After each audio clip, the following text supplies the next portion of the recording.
A woman alone, walking the corridors of power in Tudor England, openly defying the orthodoxy of the state religion. Was it bravery or treason?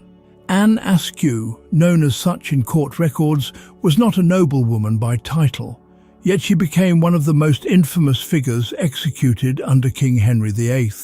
Born in 1521 to Sir William Askew, a Lincolnshire landowner loyal to the crown, Anne was educated, a rarity for women of her time. But education, in her case, was not a passive virtue. It was a weapon. In an era when the line between religious reform and heresy was razor-thin, Anne openly embraced Protestantism, specifically the rejection of transubstantiation, the Catholic belief that the Eucharistic bread and wine became the literal body and blood of Christ. To question it was, under the 1539 Act of 6 Articles, a capital offence. Her words were uncompromising. "I would rather read 5 lines in the Bible than hear 5 masses in the church," she declared during her examination. Those weren't careless provocations. They were deliberate challenges to the heart of Tudor religious policy. By 1545, her preaching in London, public, articulate and dangerously persuasive, had drawn the attention of Bishop Stephen Gardiner and Chancellor Thomas Wriothesley. These men, known as fierce defenders of Catholic doctrine in Henry's deeply unstable religious settlement, viewed Anne not as a misguided subject, but as a subversive threat. She wasn't merely spreading heresy. She was undermining the monarchy's claim as the supreme head of the Church of England. To complicate matters, Anne's questioning of doctrine coincided with political tensions at court, particularly suspicions surrounding Queen Catherine Parr, herself known for evangelical sympathies.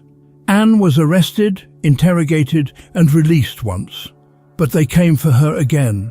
This time she would not walk free. In the words of John Bale, a Protestant contemporary, Anne was a virgin not only pure and undefiled in body, but also a pure virgin in the faith of Christ. That purity of conviction would soon bring her face to face with the most feared torture device in England, the rack. The rack, Anne Askew's brutal interrogation.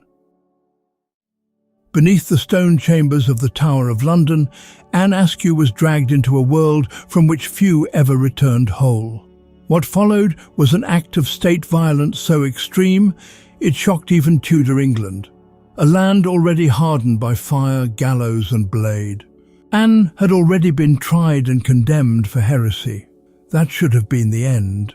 But her silence about others, especially the women at court, suspected of sharing her Protestant beliefs, left her inquisitors unsatisfied.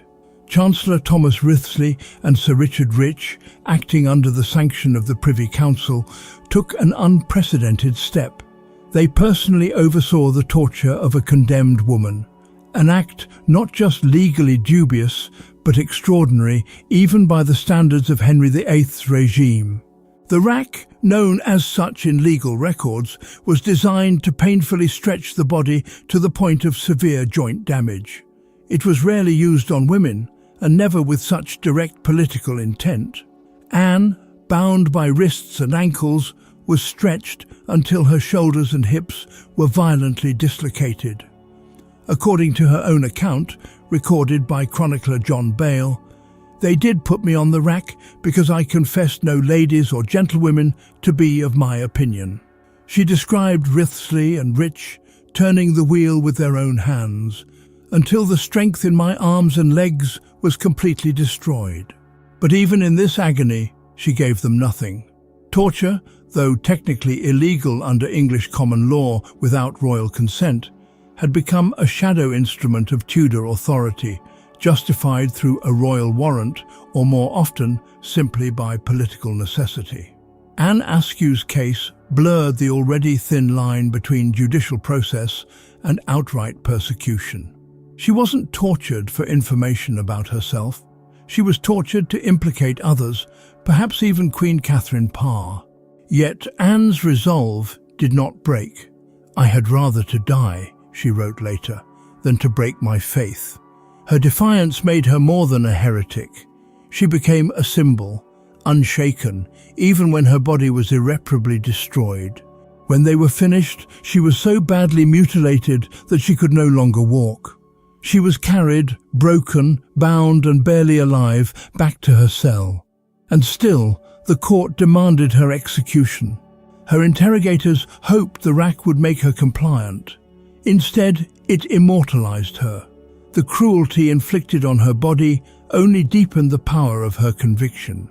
Torture had failed, and all that remained was the final spectacle, the public execution that would attempt one last time to silence her voice. Public spectacle, the Smithfield burning. She could no longer walk. Unable to walk, her body weakened by prior torture, Anne Askew was carried to the stake in a chair, her body wrecked by the rack, her will unshaken.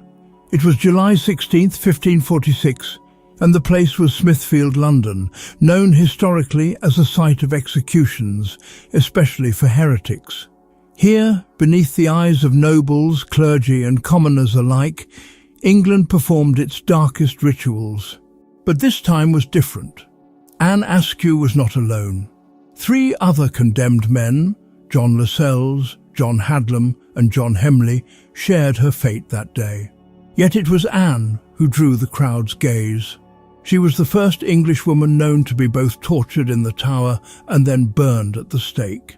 The sheer brutality of her treatment had already circulated in hushed tones across the capital. And now the culmination, public, deliberate and irreversible, was about to unfold. She was tied to the stake with chains, her broken frame too frail to stand. Records indicate that a small seat or support was constructed to keep her upright. Beneath her, the executioners stacked bundles of dry wood, faggots as they were known, seasoned for maximum flame. Eyewitness accounts describe her demeanor as calm, even composed. She reportedly refused a final recantation.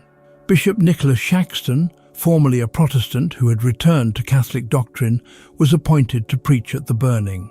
But Anne ignored him entirely. Bale records that she remained silent during his sermon, lips unmoving.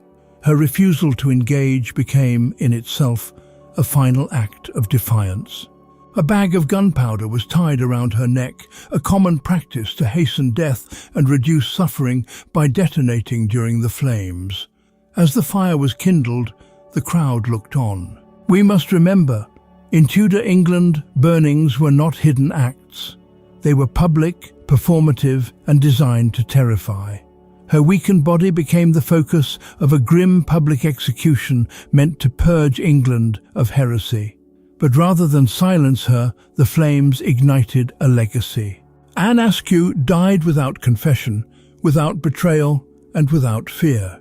Her writings, preserved in the Examinations of Anne Askew, circulated widely among Protestant reformers. John Fox later included her story in his Acts and Monuments, stating she was burned for the testimony of Jesus.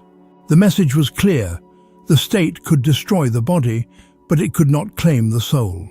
Her agony became an indictment of England's brutal religious policy, a policy so violent that it turned a young woman into a martyr before the eyes of the realm.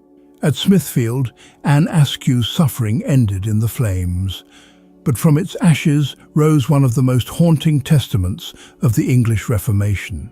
The torture and execution of Anne Askew stands as a grave testament to the peril faced by those who dared question power in Tudor England.